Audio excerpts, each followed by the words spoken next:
When I arrived in Kiev on the 1st of February this year, Independence Square was under siege, surrounded by police loyal to the government. The protesters who occupied Maidan, as the square is known, prepared for battle, stockpiling homemade weapons and mass-producing improvised body armor. The Euromaidan protests began peacefully at the end of 2013, after the president of Ukraine, Viktor Yanukovych, rejected a far-reaching accord with the European Union in favor of stronger ties with Russia. In response, tens of thousands of dissatisfied citizens poured into central Kiev to demonstrate against this allegiance. As the months passed, confrontations between police and civilians intensified.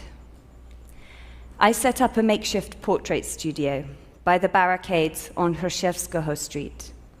There, I photographed the fighters against a black curtain, a curtain that obscured the highly seductive and visual backdrop of fire, ice, and smoke.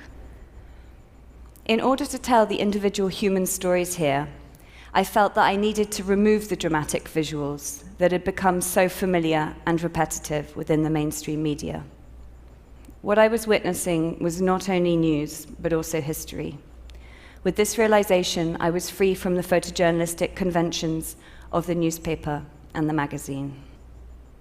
Oleg, Vasily, and Maxim were all ordinary men, with ordinary lives from ordinary towns. But the elaborate costumes that they had bedecked themselves in were quite extraordinary. I say the word costume because these were not clothes that had been issued or coordinated by anyone. They wore improvised uniforms made up of decommissioned military equipment, irregular combat fatigues, and trophies taken from the police. I became interested in the way they were choosing to represent themselves, this outward expression of masculinity, the ideal of the warrior. I worked slowly, using an analog film camera with a manual focusing loop and a handheld light meter. The process is old-fashioned.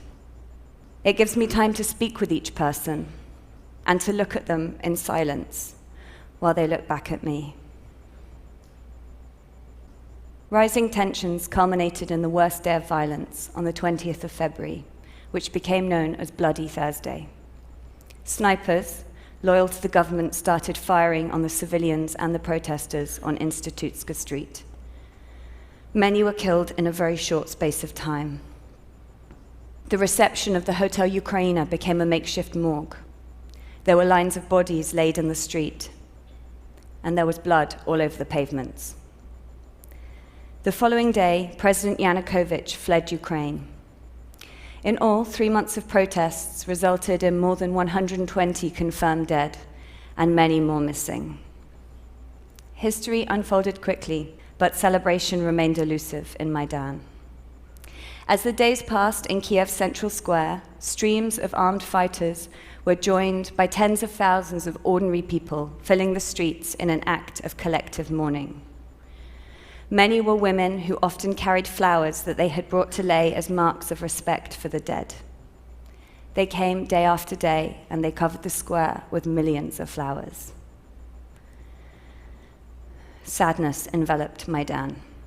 It was quiet, and I could hear the birds singing. I hadn't heard that before.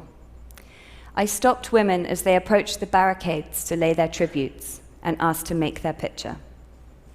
Most women cried when I photographed them. On the first day, my fixer M&A and I cried with almost every woman who visited our studio. There had been such a noticeable absence of women up until that point, and the color of their pastel coats, their shiny handbags, and the bunches of red carnations, white tulips, and yellow roses that they carried jarred with the blackened square and the blackened men who were encamped there.